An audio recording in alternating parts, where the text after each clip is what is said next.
Over to you.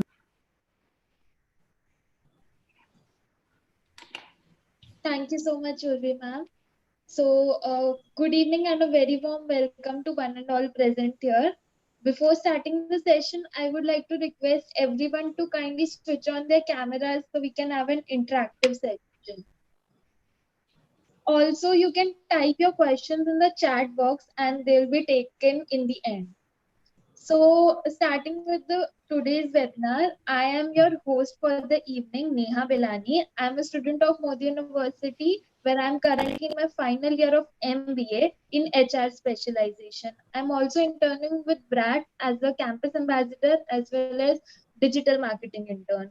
So, as all of us know that the world has seen folds of growth in digitalization this year, it's time that we learn about its effects now. So, to answer all your queries, I would like to introduce our speakers for the evening. We have with us Ms. Jermina Menon, who is the founder and Chief Strategy Officer at Knowetic, and Mr. Nikhil Ranjan, who is the founder and CEO of William Penn. So, starting with Nikhil sir. Nikhil sir is an engineering graduate from National Institute of Engineering, Mysore.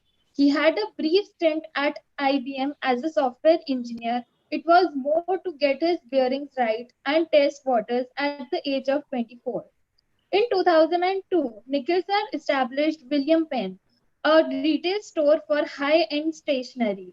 Starting a venture from scratch with limited resources and being a one-man operation was a real test of entrepreneurial material. Today, William Penn has 30 outlets across India and 15 shop-in-shops.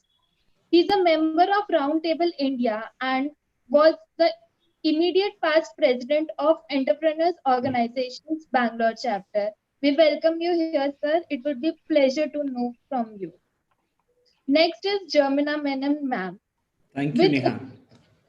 With over 20 years of experience in strategic marketing, retail marketing, and brand building, Jermina ma'am has worked in a range of industries: FMCG, retail marketing, shopping center marketing, retail technology, and advertising.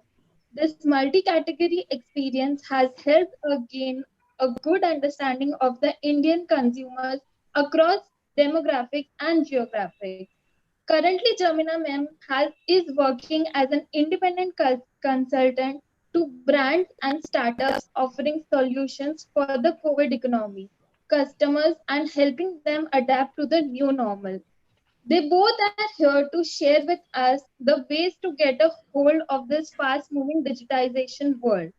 Let's learn more about digitization and how businesses were effective. So, over to you, sir, ma'am. Thanks, Neha. Good evening, everybody. I'm also happy to see Vimal Sharma, who is an entrepreneur and owner of Bliss Chocolates, More brand, also joining us in, who also, like Nikhil, has just gone through a digitization exercise, and some of my colleagues, Mr. Sai Gopal, etc. So good evening, everybody. What we are going to focus today on is how the COVID world has literally turned everything probably 360 degrees for a lot of businesses. And from Nikhil, we will learn how he has done this 360 turnaround. What started this conversation was a very interesting article Nikhil had posted on LinkedIn almost more than a month back on how he has digitized his operations. And one of the key things I took over from there, and I think that's the biggest challenge a lot of entrepreneurs are facing in making a change, is the culture change. You know, to succeed online, as he said, the entire organization has to think and act differently, think digital first. And this exactly brings me to the first, so to say, question to you, Nikhil. You were a very strong retail and airport store anchored business. And in retail, you were a mall operator, almost 100% mall stores. You didn't even have high street stores. And if I remember right, around mid-March, it was the malls which were shut down even before the lockdown started and high streets, etc., were shut down. So what was your first reaction when this lockdown happened and you suddenly realized that 85% of your stores had to close overnight with probably no known reopening date? So I just want to kind of understand what emotions and what thoughts ran through your mind. So, Jermina, first of all, thank you so much, and it's a pleasure here. And good evening to all my friends and industry colleagues. So, over the next minutes, I'm going to be happy to share with you my experience and my learnings. And of course, this is a journey. We are well and truly on this journey, and we have a long way to go. But yeah, here we find ourselves. So, coming back to your question, Jermina, the initial reaction obviously was shock. First, it was first this China. This was going to be limited to China, but very soon it reached our shores. And before we knew it, I remember it was March 11th when the schools shut down.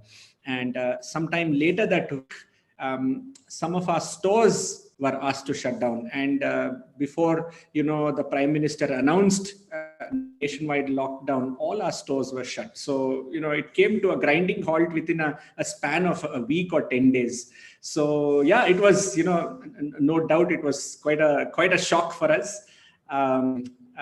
That period, if I can, put it in one simple sentence.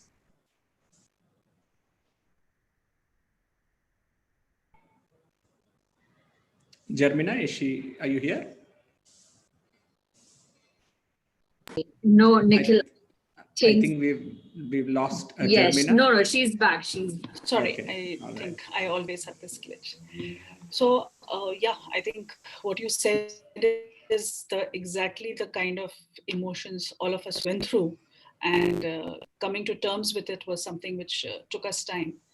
Now, in January this year, probably when you were doing your annual plan for the year 2020-21, you would have had some forecast of what your online sales would be. So, if I may just know, what was it like when you started this year and you thought, okay, I have an online presence? How much were you actually seeing online contributing to your, turnover as a percentage of Sure. total sales? So, we have had our presence online for the last couple of years at least. And it was one of the channels way back in January, if I remember right. It was one of the channels. It was growing at a pace which was faster than the offline channels. So back then it was 15% of our business, and we had projected a double-digit growth for the online business, and we thought it would reach somewhere around 20% of our business at the end of the year. And that's the kind of projections we had made. That's the kind of infrastructure we had budgeted in terms of manpower, in terms of marketing spends, and so on for online. Yeah, that was how it all began. And we today find ourselves in a completely different world, Jermina.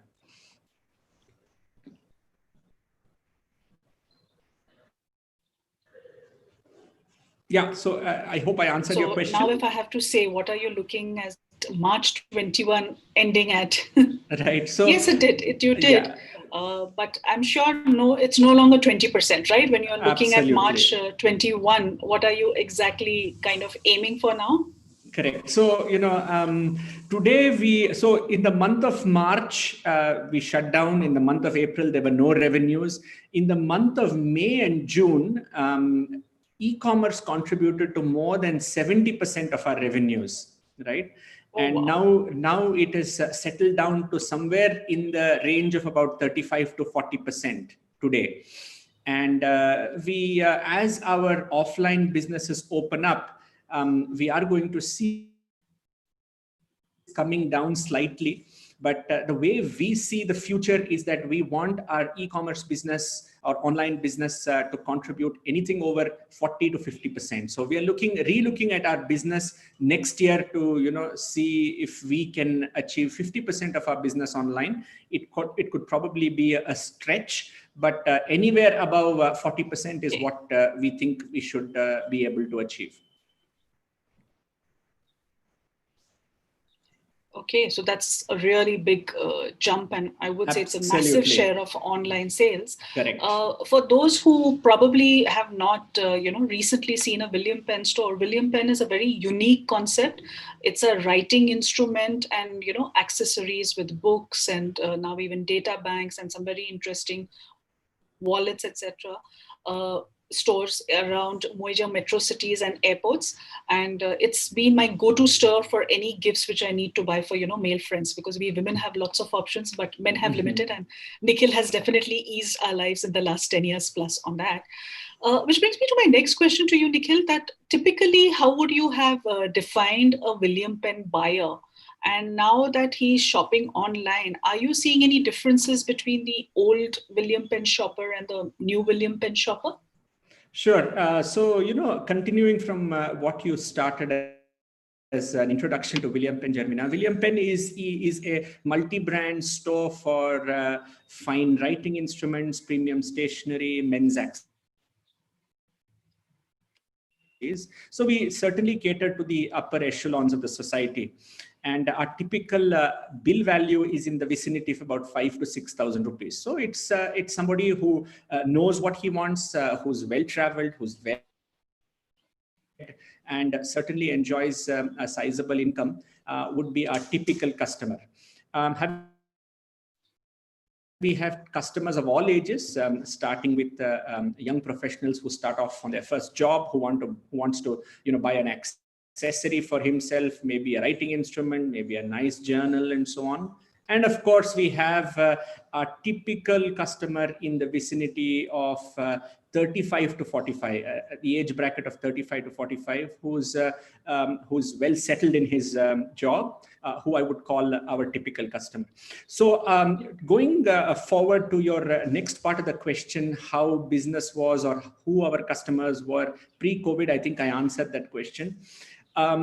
Post-COVID, or if I could say in the last 4 or 5 months, we believe that we have not only catered to our existing customer base, but I notice a lot of new customers that we see being added. And the two sets of customers we seem to be seeing.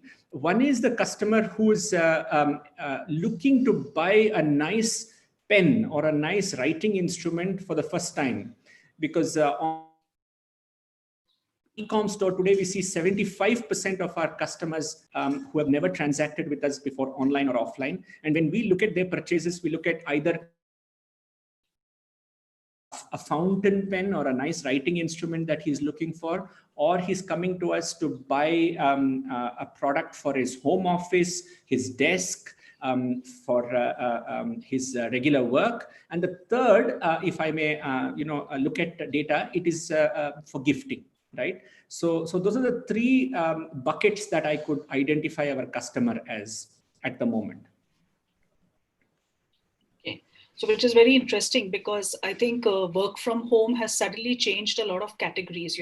You suddenly found a huge burst of study table purchases, things like ergonomic chairs for home, or even headphones, and Zoom shirts has become a new category within menswear and women's wear, or waist-top dressing as it's called. So it's very interesting that this has even changed the way people want to write, and when you're thinking that perhaps you're not writing because you're not in office. So it's very interesting trend, and I do hope it continues, because even I love using my pen and paper over, Microsoft Word any day.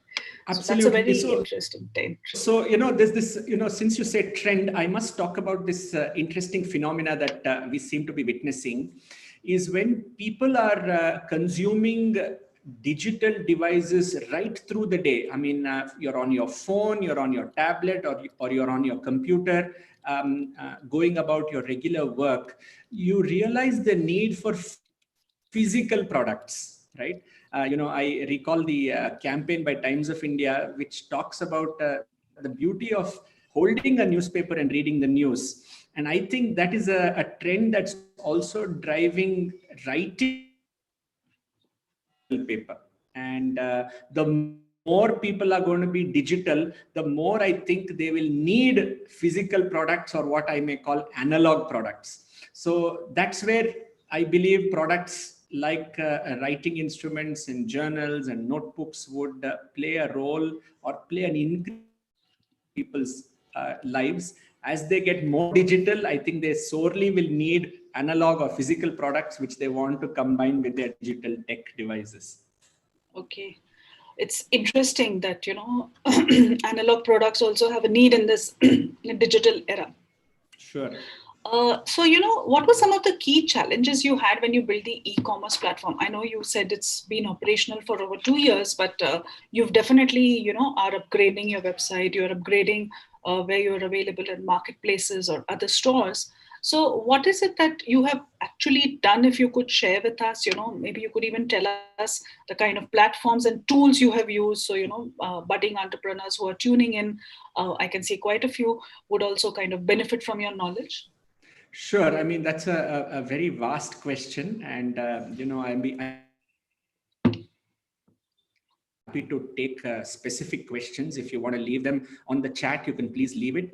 But I'd like to quickly answer this question into two parts. One is pre-COVID and then post-COVID, because no matter what we are talking about post-COVID, what we did pre-COVID doesn't seem to be relevant anymore. Absolutely. So coming we've had our website up for the last couple of years, and like I said, it was always one of the channels in the initial stages. In the last 2 years, where it started gaining a lot of traction, thanks to large marketplaces which made buying online a breeze, buying online a lot more safer and a real option. So we also started on our e-com store. However, I must admit that our own approach, also because of our knowledge of this area of work, was very limited. Don't forget, we are an 18-year-old organization. We started off as a retail store. We expanded our retail store network. So we're very, very offline rooted. And online was a division which was headed by what we called an online e-com sales manager, whose job was to sell as much as possible online, right? And that is how we approached this business until 6-7 months ago, very largely from the point of view of how can we sell more, right? And today, having seen what's happened in the last 6-7 months, we realized how short-sighted that approach was, because it is not about selling online. It's really about the 360-degree experience that you give the customer online. So whether it's information, whether it is whether it is content, whether it is the platform itself, the ease of buying on the platform, post-purchase, how we handle the logistics, how we handle post-purchase queries, and so on and so forth. So it's come a long way. Of course, you might argue that some of these large markets like Flipkart and Amazon always did this, but it's for us entrepreneurs who have stumbled into this world in the last 6 months, it's been a and we've had to learn it the hard way.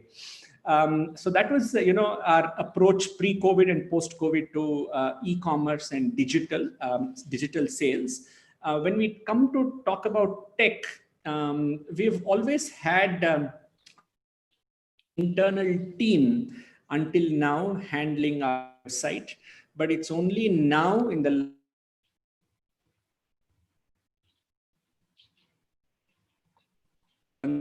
once again how adequate we find ourselves in understanding this work. In the last 6 months that we have realized that we need external help in helping us through this tech journey as well. So yeah, so a quick answer, Jermina. I'm happy to take specific questions because I don't want to, Sure. Go along one path which may not be relevant to most people here. True.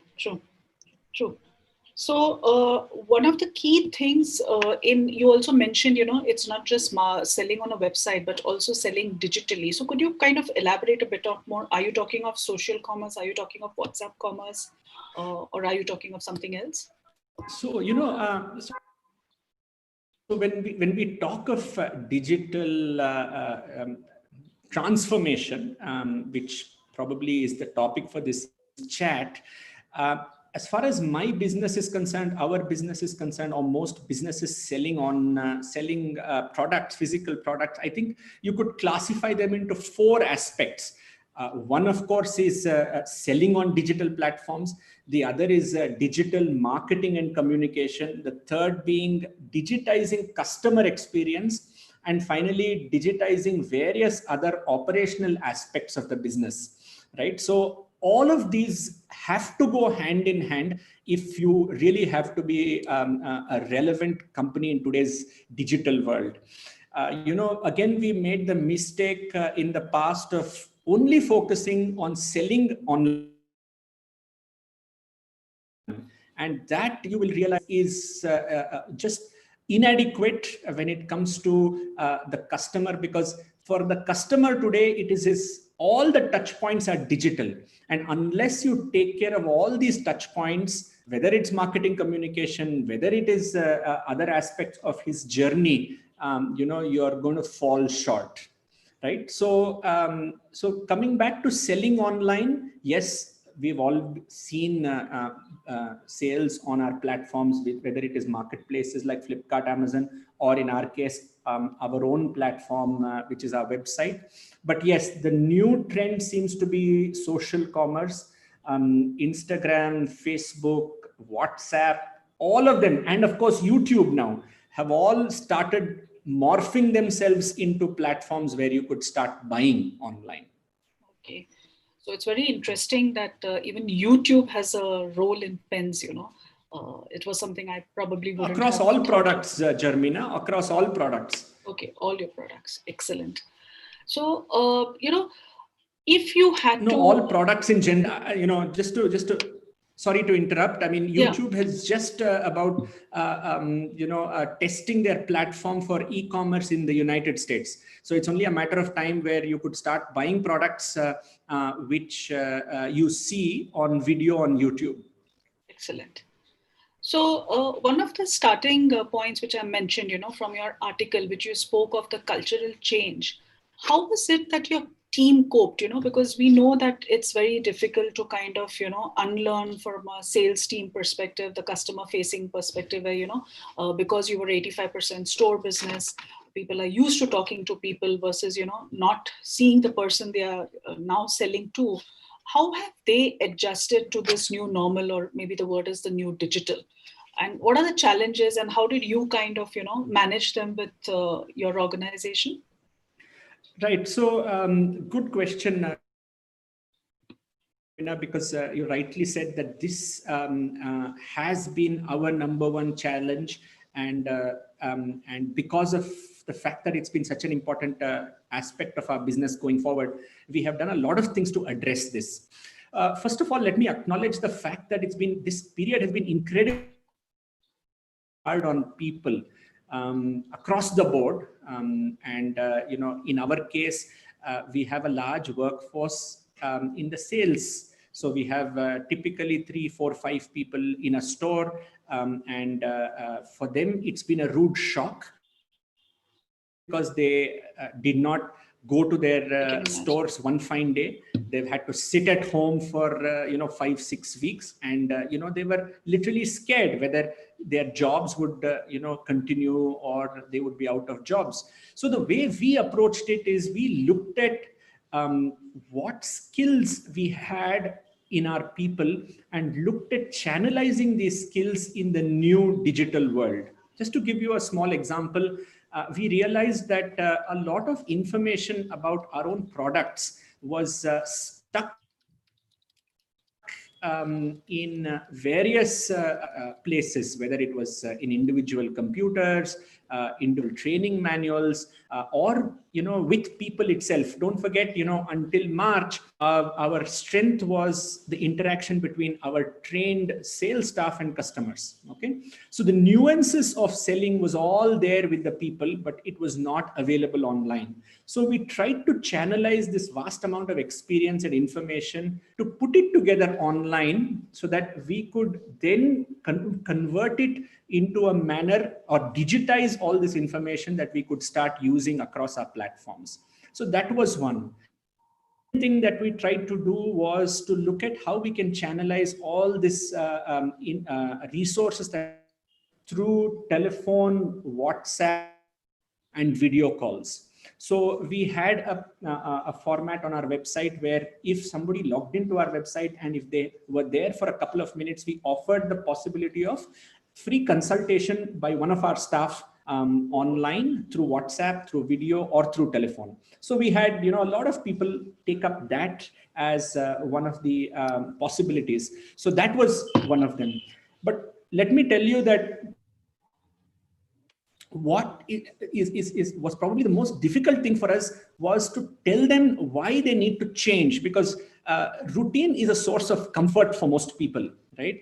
And for us to educate them about what is to come has been very difficult, especially because we are not in the same room. So I had to speak frequently to people. I had to talk about the change. I had to talk about value that they could derive in the change. I had to talk about how they would fit into the new changed world. So yes, a lot of communication, highlighting the benefits, highlighting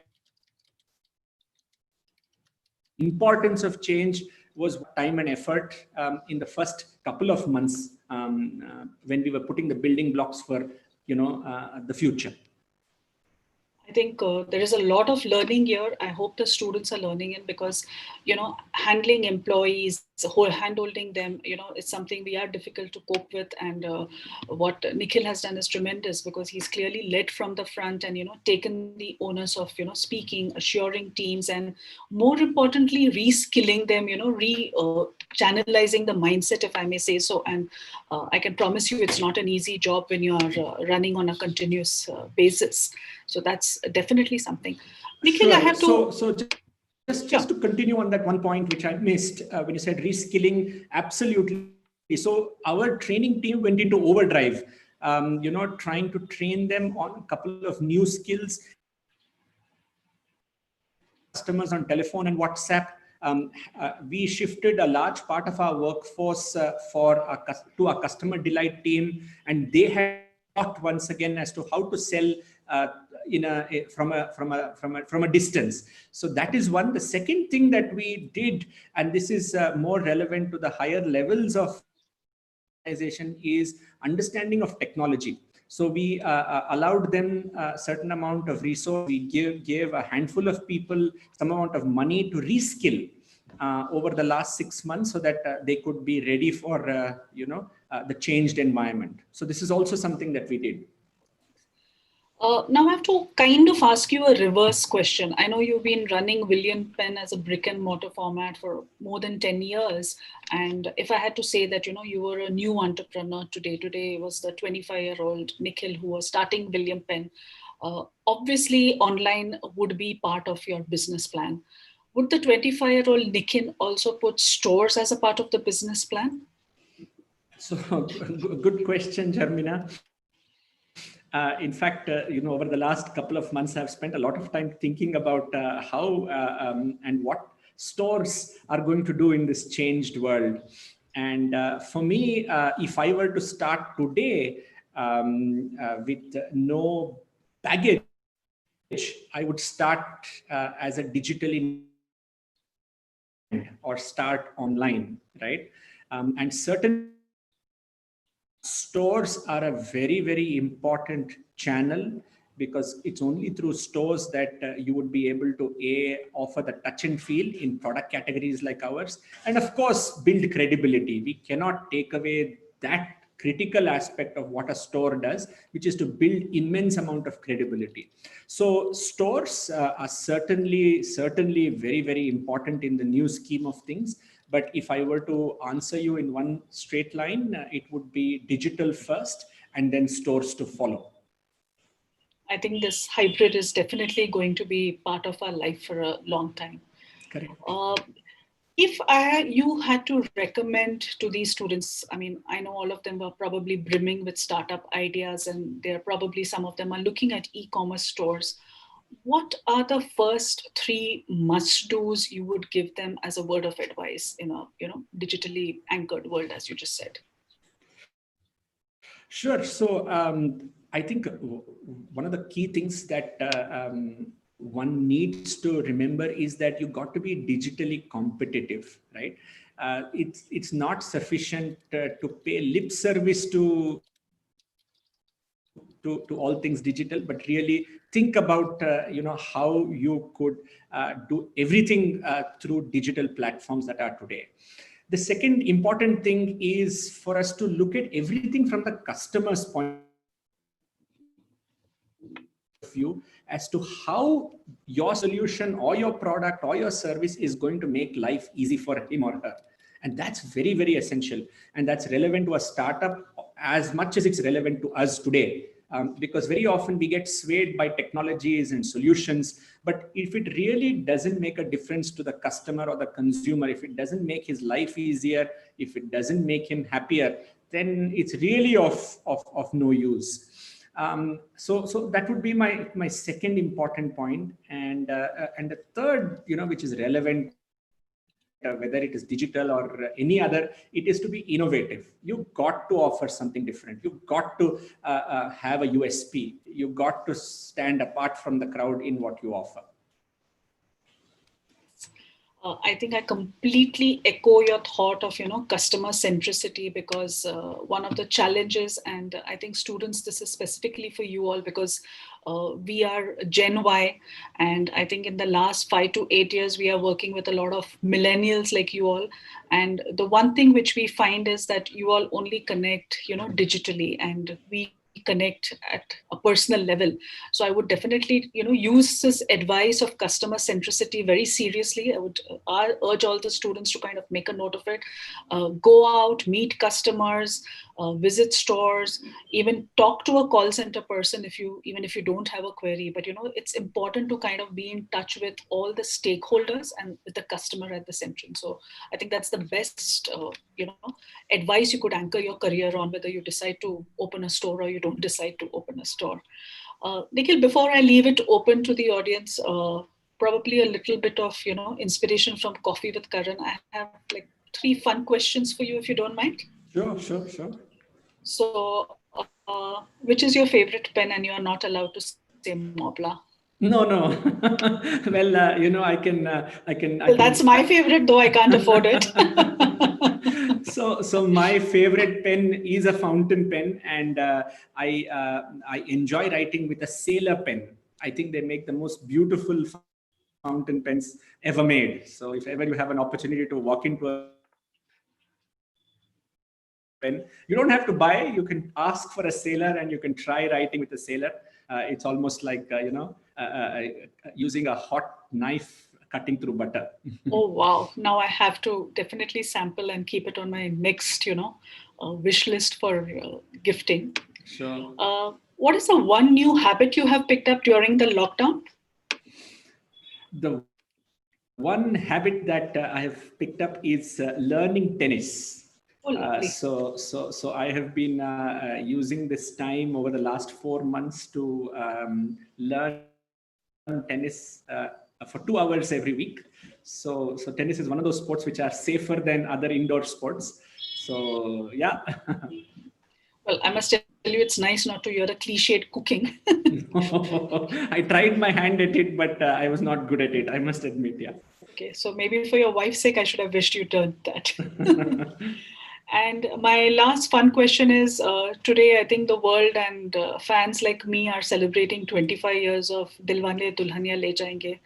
Which is your favorite movie? Good question. So I think one of the movies that really made an impact way back was this movie by Tom Cruise called Top Gun. And that remains one of my favorite movies. I love the music and I love the storyline, and he's a hero. It's a classic in its own way. So yes. I mean, I know both my husband and my 25-year-old son also would probably say the same answer. So okay. Yes, definitely. So Nikhil, it's been fun chatting with you. I will now leave it for the BRATS to take it forward with you. I'm sure they are brimming with questions. I can see quite a bit coming on the chat. So lovely chatting with you, and hope to catch up with you soon again. Sure. Thank you so much, Jermina. Enjoyed chatting with you. Okay, students, over to you guys. So will somebody help me with the questions? Yes, I would just do that. Neha has some technical glitch at her end, so she's not there. So I would just help you out with the questions, Nikhil. So we have questions from Shimona. She would like to know, how is William Penn able to maintain their niche market in such a price-sensitive market? Right. So, the products that we sell are from renowned brands across the world. And when people know what kind of value that these brands offer, I think we stand a good chance against a lot of unbranded products that are available in the market. Because today you are very careful in spending your money. And when you want to spend money, you really want to buy something good. And that's where we realized people are coming to us when it comes to gifting. They have a budget. Of course, they're going to stick to that budget, but they want the best in that budget. Of course, they're going to ask for a discount or an offer or a promotion.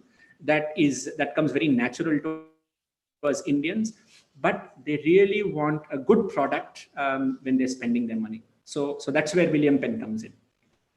Wow, that's a very interesting take on the question. Like, yes, everybody looks in for a clear cut thing what they want, as in whether it is gifts or anything. So moving on, we have a next question from Sai Gopal. He wants to know, how is William Penn working on analytics, since it's more digital now rather than the face-to-face advantage that the brick and mortar stores have. How important is analytics going forward? Right. So the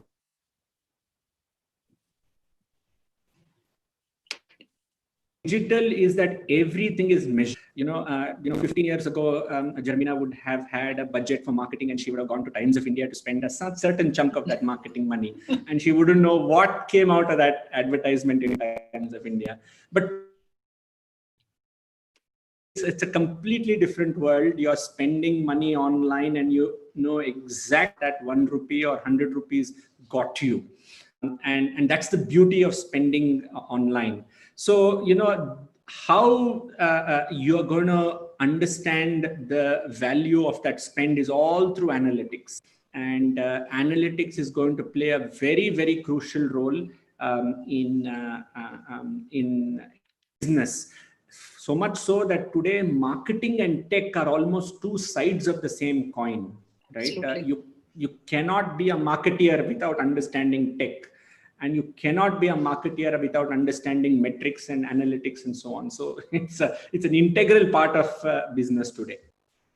I think I would just like to add a bit here, because what Nikhil is saying is very valuable. And again, millennials, sorry, but you guys are too looking at just numbers, but you have to do a mix of the quantitative numbers and the qualitative aspect of actually going and seeing your customers, seeing your products, reading up on your competition to make a holistic analysis. Because you guys are great with Excel, but you all need to kind of even find a way to look beyond the numbers and look for trends. And today you can't be scared of numbers. So the sooner you kind of pick up on your mathematical skills, it is just going to benefit you. And numbers are not scary. They are really fun if you kind of are willing to look at them in a fun fashion. So I would just wanted to add that. Wow, thank you so much, Jermina and Nikhil, for this insight. We have Gopi Mohan raising his hand. Yes, Gopi.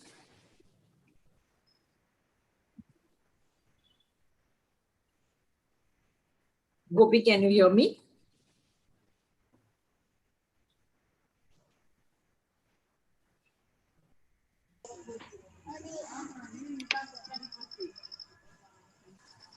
I am not sure if Gopi can hear. Good evening. Okay. Coming to digitalization, sir, I have a very main, I've seen the trend, sir. Digitalization increased only after geo effect, where everyone received geo sims. Okay, that increased the usage of internet in India, and that has proven to be a market which can be tapped into. So right now, because of this pandemic, so you like did the digital. I mean, you said that your company did digitalization 2 years ago, but right now, okay, like you like restructured it, right? So was it a very difficult task restructuring, because 2 years back it would have been a different situation. Right now it's a different situation, and the thing is that you're not able to uh, like advertise properly. So how I mean, like what challenges did you face in advertising, sir, and marketing? Okay, so if I understood the question right, you're talking about advertising and marketing in the post-COVID era. Am I right, Ah, Gopi? yes, sir. Yes, sir. Because you said that you didn't have any chance to like. I mean, you had only existing customers to inform about this delay, this move. You didn't have any new customers, so Sure. So, needless to say, social media and search engine marketing are two very, very essential tools for marketing.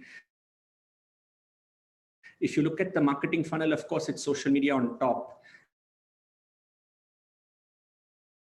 And comes search engine marketing. So these are the two tools that most companies are using to market their products. Having said that, there are a variety of other forms also available. It could be social, it could be CRM tools that people are using in order to go through their existing customers, to market new customers through their existing customers, and so on and so forth. So, but everything is tech, everything is digital largely.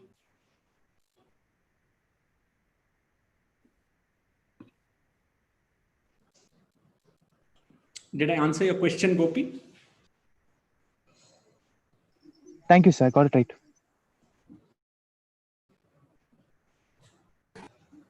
So moving on to the next person.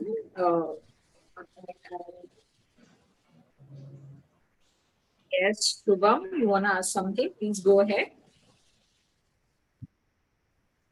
Yes, ma'am. A very good evening again, sir and ma'am. Uh, a session I think most of us had found that how a person who has offline business got everything online and learned how to bring stay ahead with the competition that every business is giving them. So my question is to Nikhil sir. I have been observing, and the moment I got to know that Nikhil Ranjan sir would be the representative of Well Penn, this question was something which has always wondered me, that yes, digitalization and digitization has taken place, but still there are few things which can't be shifted online, like human resource, the people who are working in your company. I think the culture that they are working in, it will still remain same. Either they are working from home or in the company. So I think you have a really great organization, and I'm sure there would be lots of employees working there right now. So my question is related to HR, like the people who are working in your company. How do you make sure that they all are happy and having a high productivity? Because I'm sure with this COVID-19 situation, all must have got worried, because everybody here and there are getting fired or companies are downsizing. So how did you come up with something in your company? Right, Shubham, excellent question. Like I said, this has been one of the most challenging aspects of the last 6 months, which is to make sure that employees feel safe, secure, and understand what's going on. Right.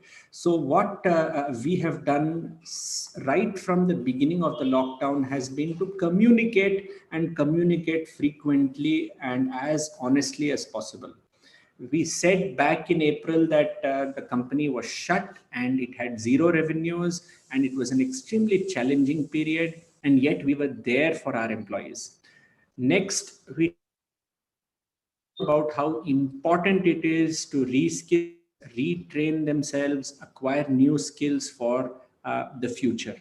Number three, we have I personally do a video for all my store staff across the country every month, talking about how the previous month went by, what are the challenges the company is facing, what is the plan for us going forward, and what they can look forward to in the near future. So this is the video recording for about 2.5 minutes that I do every month and send it in through WhatsApp.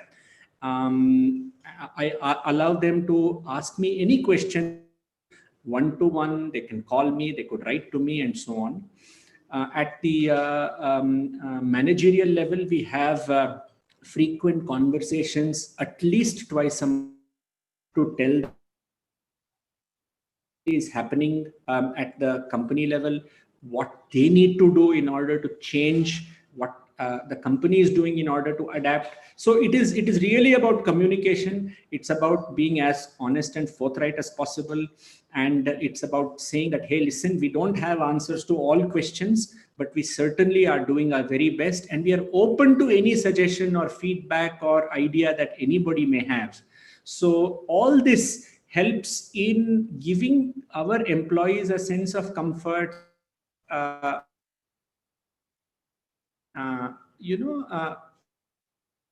sense of happiness that leaders may not know everything, but at least the team leaders are open to listening to anything that the employees might have to share. Thanks a lot, sir, because I'm sure many of the people who are listening to you right now would have got inspired that a company needs a person who also understand employees. And I think in many big organizations, sometimes a person who is at good position, they forget this, and that's how they lose the connection from their employees. And I think you have reminded us all a very good point. And thanks a lot for sharing that experience with us. And yes, sir, I wish you lots of success for your online shift of your business, and hope that you will do well. And thank you, Jermina ma'am. Thank you, Shubham. Thank you, Shubham, for such an interesting question. Moving on, we again have Gopi. He would want to ask more questions. Sir, can you hear me, sir? Okay. Gopi, there is a background here. Sir, can you hear me? Yes, yeah, you go ahead. Hello.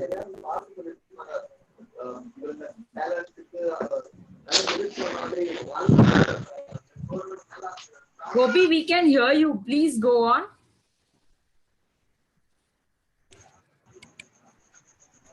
One more question from Ritik till then, if you want to take it. Yes, I was just thinking. I think let Gopi fix his problem. In the meantime, there is one more question from Ritik in the chat box. He wants to know, at beginning, people remain clueless about their business or startup. What is your advice in building a healthier and a profitable company? I'm afraid I couldn't quite catch this question. At beginning, people remain clueless about who? I mean, is it or? Sorry, we couldn't hear you. You are there is a network breakage at your end also.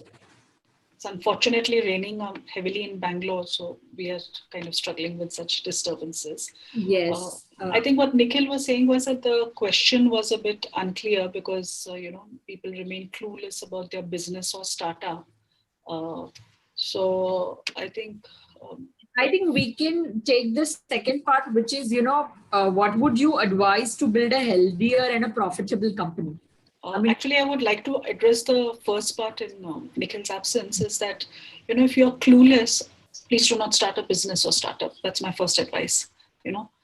Take the effort, take the time to kind of, either understand a customer or, the product you're going to produce, look at your competition, look at other people, and, decide a strategy. You can't be starting something when you're clueless. I mean, you can't be doing anything when you're clueless, leave alone starting a business. So to answer the first part of the question.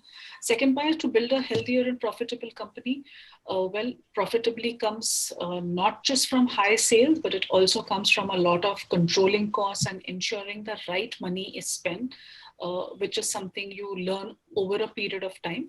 But yes, you can't be extremely stingy either, especially as a marketer. I can tell you, if you're going to expect, your marketing team to do 1 crore of spend and get 500 crore of sale, it's not going to happen.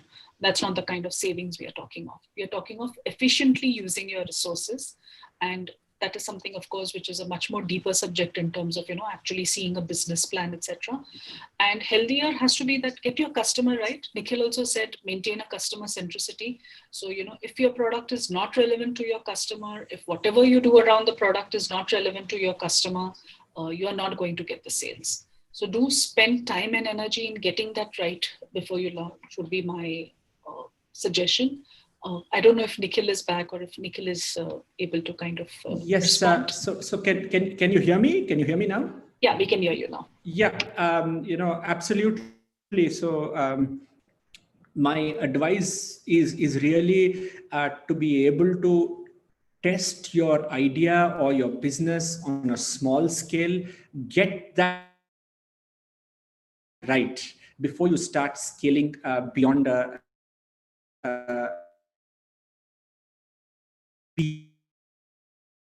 right? So very often we make the mistake of putting in resources or going down a path where there is no. I'm a believer of feeling and small. Your expertise, go ahead and increase the size of your offering or business or whatever it is. So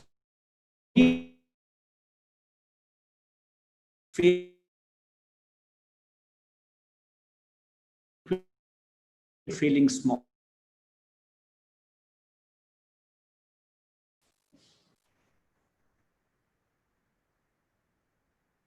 Hello.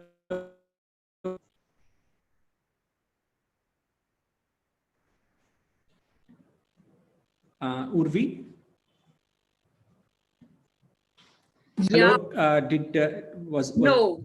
No, it was in between. We just lost you probably towards the end. So if you can just. I see. Okay. So all I said was that it's important for any entrepreneur to try to experiment, but ensure that you fail quickly and fail fast.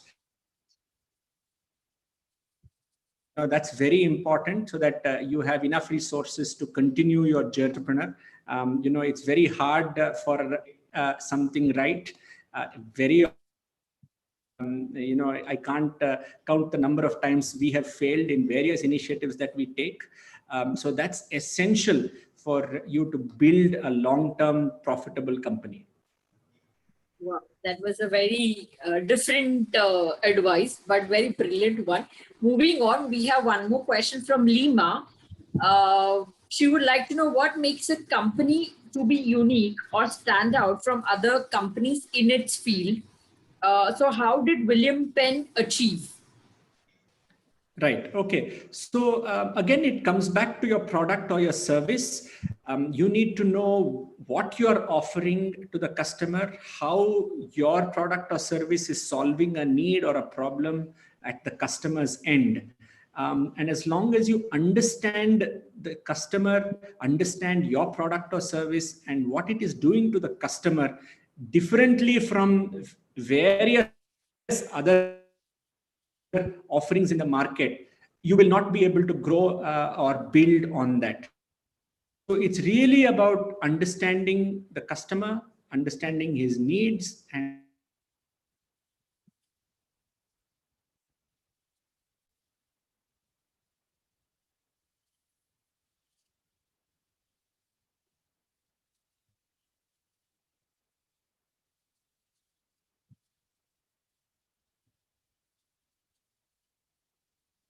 Oh, I believe there is a major network.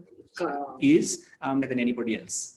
That's but why would customers come to us online?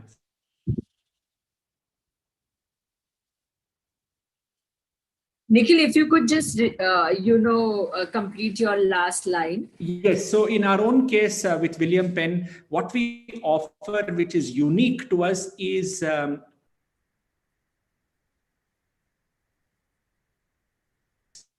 on our web store.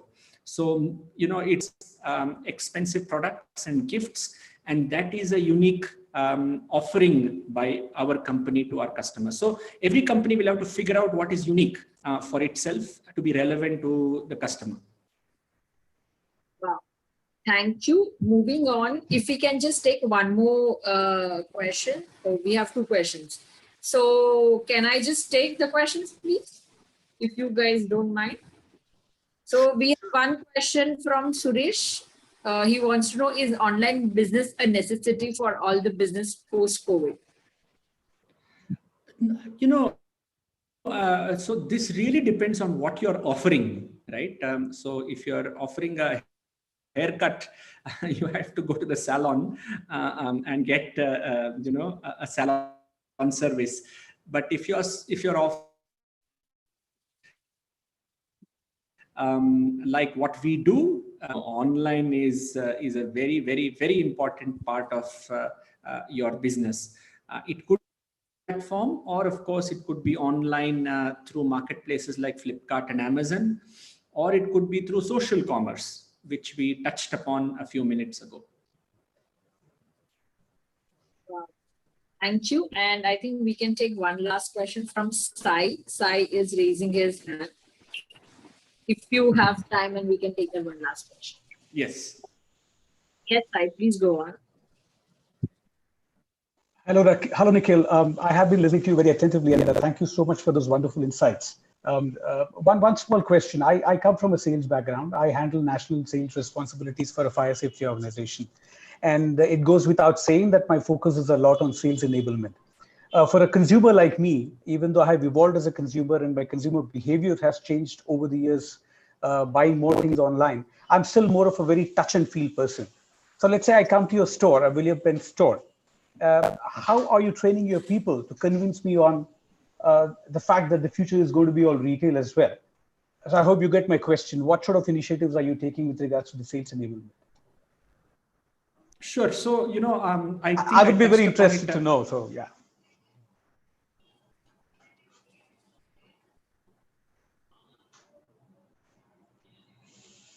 I think we lost Nikhil.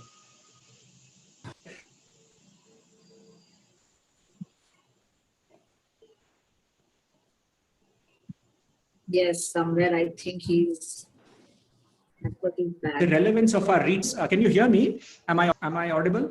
We lost you in between. I don't know. The network seems to be terrible. Okay. Very right. patchy, So, okay, I'm back, I think. So I think I mentioned that I see our retail stores, physical stores, going to grow on the back of our digital push. It's only when I'm able to educate customers such as yourself on the beautiful products that we have in our store will it entice you to come back to our store.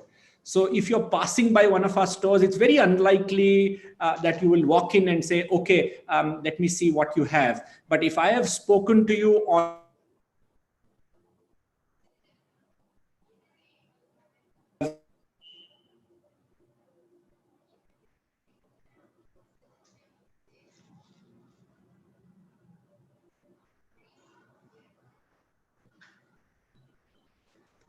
Nikhil, the network is very patchy. I'm unable to hear you.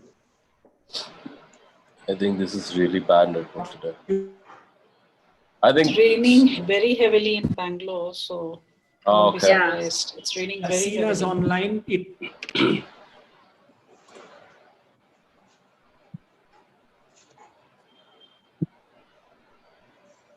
We'll wait for a minute and see if Nikhil's come back.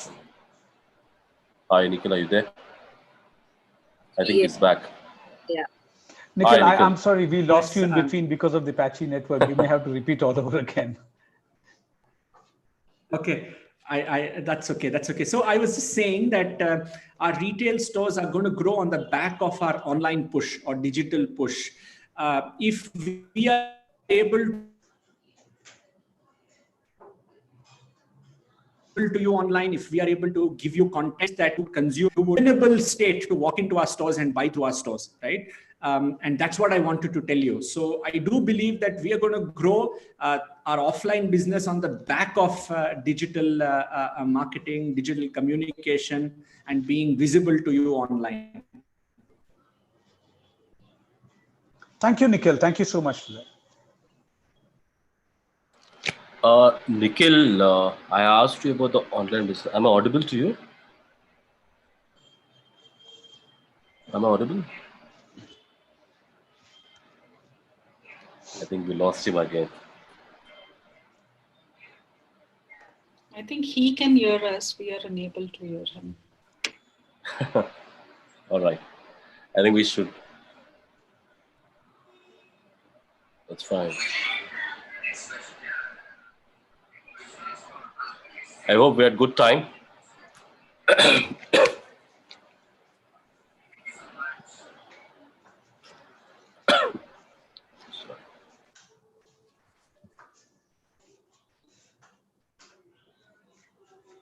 Suresh, glad to have you here. Hope you are feeling better.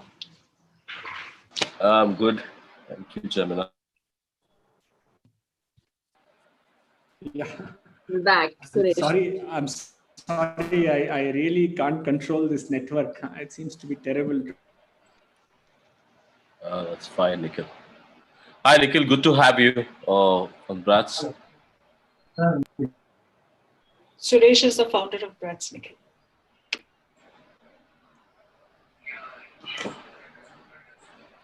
Hi, Suresh. I heard you're unwell. I hope. I'm good. I'm good. Positively, I'm negative, so it's fine. Good. So, yeah. So I was wondering, like, the kind of online business is happening. The 4-day sale crossed about 20,000 crores. Maybe due to whatever the reasons. Online, I'm talking about Flipkart, Myntra, and all together. This Maha days, whatever the sale is happening, they gathered about 22,000 crores in last 4 days sales. So it looks massive, but as per my studies, it is lower side because comparatively last year they have done about 19,000 crores for the sale. People who have not bought about last 5-6 months online, but that kind of a market which has actually helped to do such kind of a sale. You have said that hair cutting salon, kind of an example you gave about the service, but I'm talking about entire venues in venues absence also on ground. Online have actually become really big market. So the kind of infrastructure, the cost and the marketing budgets and the head count, because I'm also into startups, so I do consult with a lot of startups, some understanding towards how we need to build up the business in terms of sales, what Sai also asking, what kind of a different initiatives we're taking.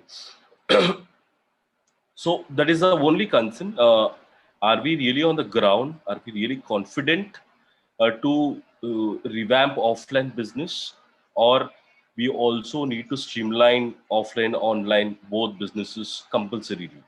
So that is what kind of a percentage, if you can actually throw some light on this. No, see, I am looking point of view, Suresh. So I need to be relevant to my consumer. So if my consumer wants to buy online, I'm available. If my consumer wants to go to a store, I'm available. And that's the way I'm looking at it. So it's really not a certain percentage that I'm aiming for. All I'm trying to say is that given the way the market is today, online is something that's a reality. More and more people are confident of buying online, and that's what we are going to see. So that's what we are going to be ready for. But ultimately, we got to do a great job for the consumer, for us to stay relevant in the consumer's eyes, and whether he buys offline, online, it hardly matters.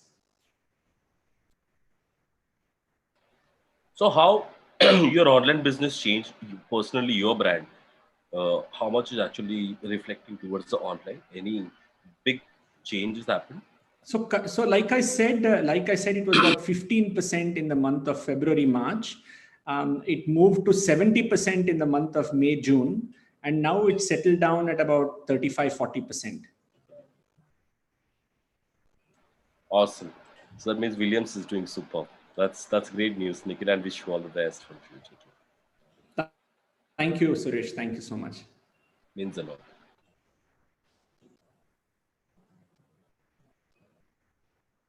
I think with this, we come to end to our today's session.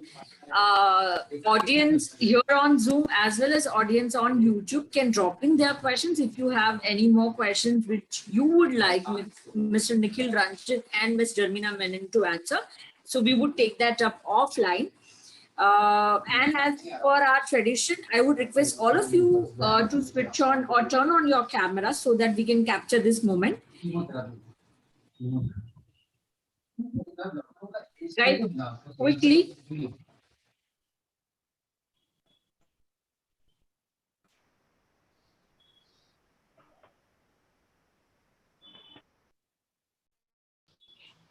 Yeah, come on, guys. We are end at the session. At least now we can see you all. Yeah, turn on your cameras. And it was a brilliant session. I mean, at least a positive one.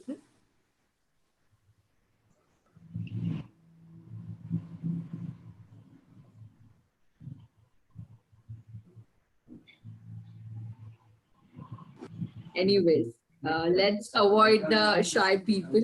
And I hope the team got the nice clip. Thank you, Nikhil. It was pleasure having you. And same with Jermina Menon. I mean, she's as radiant and as vibrant as she can. And the discussion was very, very fruitful. And I'm sure. Thank you, Jermina. Thanks so much. My pleasure. Thank you, Nikhil. Thank you so much. Thank you all. Thank you all. Thank you. Thank you. Thank you, Jermina. Thank you, Suresh. Thanks, Nikhil, and for giving the time. Urvi. Bye-bye. Thank you. Bye. All the best. Thank you, sir. All the best, my young friends. Thank you. Bye-bye. Thank you, sir. Thank you, sir. Thank you. Thank you. Bye.